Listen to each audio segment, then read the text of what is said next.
Buenos días, tardes, noches, no sé en la hora que estén oyendo este podcast, por lo que espero que tengan un buen día. Bueno, pues el día de hoy hablaremos de lo que es la palabra desarrollo, su historia, su impacto en la sociedad y el contexto en el que ha sido utilizada.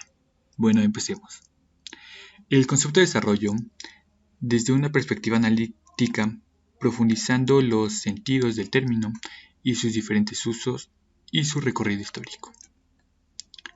La definición brindada por la Real Academia Española, el término desarrollo alude a un proceso general a través del cual se liberan las potencialidades de los objetos hasta alcanzar su forma natural completa.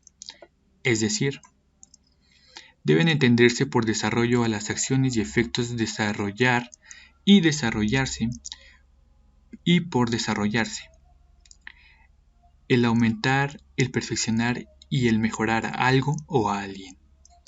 Según Balcarce, el concepto de desarrollo constituye un concepto con múltiples aristas. Ya puede ser como un modelo, una política, un objeto, un proceso, un resultado o meta. Con frecuencia el concepto de desarrollo ha sido usado por los gobiernos y líderes políticos para señalar una meta, de preferencia una acción social en general. El origen del concepto de desarrollo se basa en la noción de la evolución, es decir, que este concepto proviene del campo de la biología. Se refiere a un organismo en un estado rudimentario que ha alcanzado una madurez.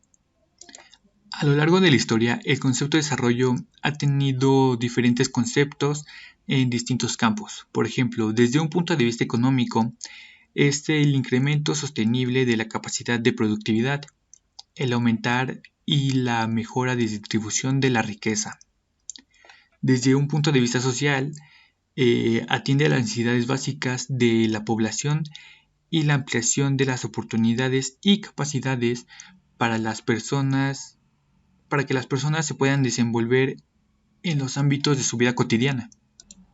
Desde un punto de vista desde las ciencias económicas, es la noción de desarrollarse y de un crecimiento económico. El concepto de desarrollo también estuvo vinculado con la noción occidental de progreso. Este concepto se desarrolla en Europa e impregna profundamente en los campos de las ideas durante el periodo de la Ilustración, bajo la premisa de la razón permitiría dilucidar las leyes generales de regulación y organización en el orden de la sociedad. En el siglo XVIII surgió un movimiento llamado Ilustración. Fue un movimiento cultural y filosófico europeo. Uno de los lemas del iluminismo fue "No hay oscuridad sino ignorancia". Para ellos, la educación era fundamental. Sus diferentes pensadores desarrollaban una teoría del progreso de la humanidad. Este progreso se caracterizaba por el individualismo, rompiendo con los conceptos de organización social establecidas anteriormente. El universalismo, más allá de las diferentes capacidades de cada sociedad, nos unía a la naturaleza humana, la razón. Era necesaria la investigación de los hechos con base en observaciones y la experimentación. Y la libertad. Priorizaba la libertad individual y la moral privada. Los iluministas compartieron ciertos puestos básicos. Por ejemplo, la civilización occidental es noble y superior a las otras. B. El crecimiento económico y los adelantos tecnológicos eran valorados y fundamentales. Y C. Tenían una fe ciega en la razón y en el conocimiento científico. Los pensadores iluministas se oponían, sí, a la denominación por ciertas instituciones monárquicas, que se erigían como las representantes de las tierras y de un orden divino e inmutable. Defendieron una noción de civilización secular que atacaba fuertemente la jerarquía monárquica. En este sentido, el iluminismo fue un movimiento del el cual cambió la cultura y fue muy importante en lo que es la historia, ya que instaló la oposición al sometimiento político por parte de la sociedad. Ahora hablemos de la aparición de la palabra desarrollo en lo que es América Latina. La idea sobre el desarrollo apareció en toda América Latina, englobada en el debate sobre civilizaciones y barbaries. El proceso político de formación de estas naciones estuvo atravesando por discusiones sobre cómo se debían construir sus nuevas naciones. Las élites nacionales veían que el mundo estaba en rápida transformación y de aceptación universal de los valores en Europa occidental. Sus países se retrasaban en su crecimiento económico y en la asunción de sus valores como propios.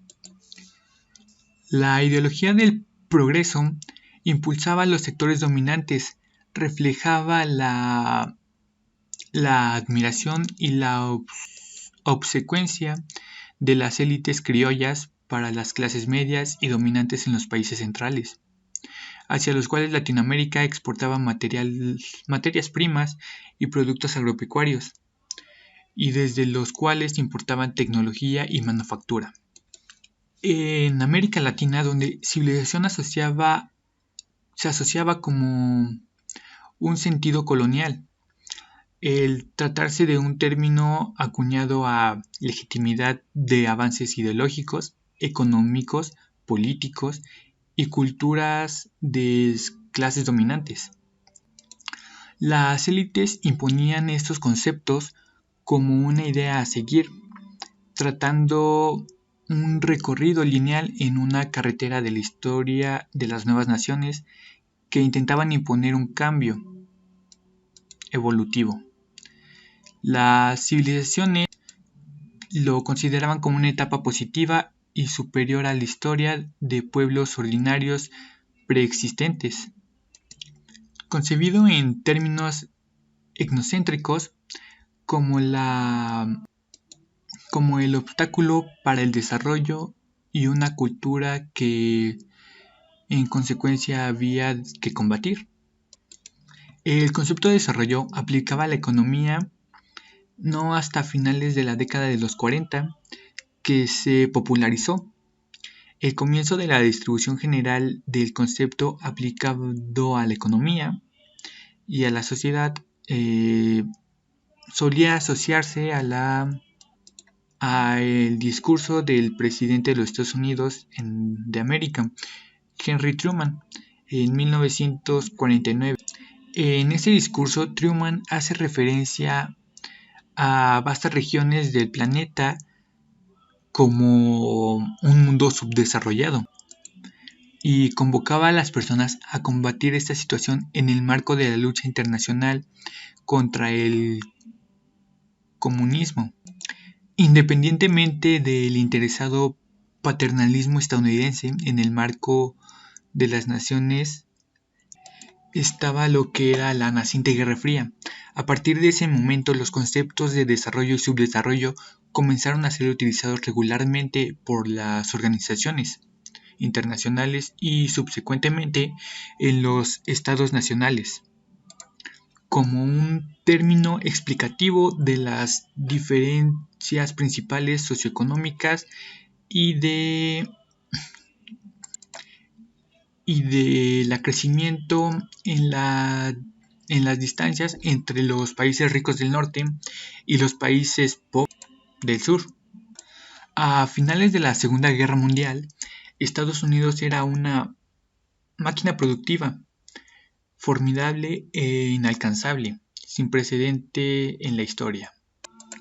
Todas las instituciones creadas en esos años reconocían ese hecho. Hasta la Carta de las Naciones Unidas se escucha el eco de la Constitución norteamericana, pero los norteamericanos querían algo más. Necesitaban hacerse más reconocidos en su potencia, en que eran una potencia del mundo. Eligieron cuidadosamente la oportunidad de lanzar uno y otro. El 20 de enero de 1949, el día en el que el presidente Truman tomó la posesión de la presidencia, se abrió una era para el mundo, la era del desarrollo.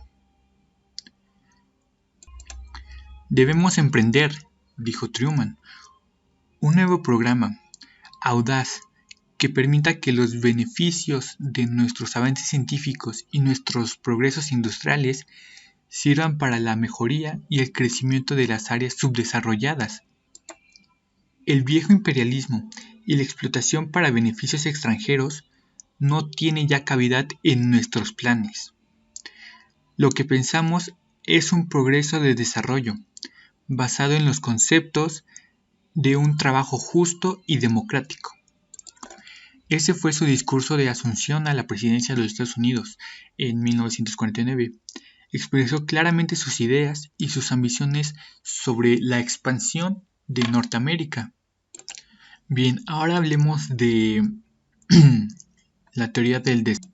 La teoría del desarrollo pretende identificar las condiciones sociales y las estructuras económicas necesarias para hallar un camino al desarrollo humano y al crecimiento económico sostenido. Cabe señalar que resulta imposible en un texto natural realizar un recorrido exhaustivo por las diferentes teorías de lo que es el desarrollo. Bueno, ahora hablemos de lo que es la modernización.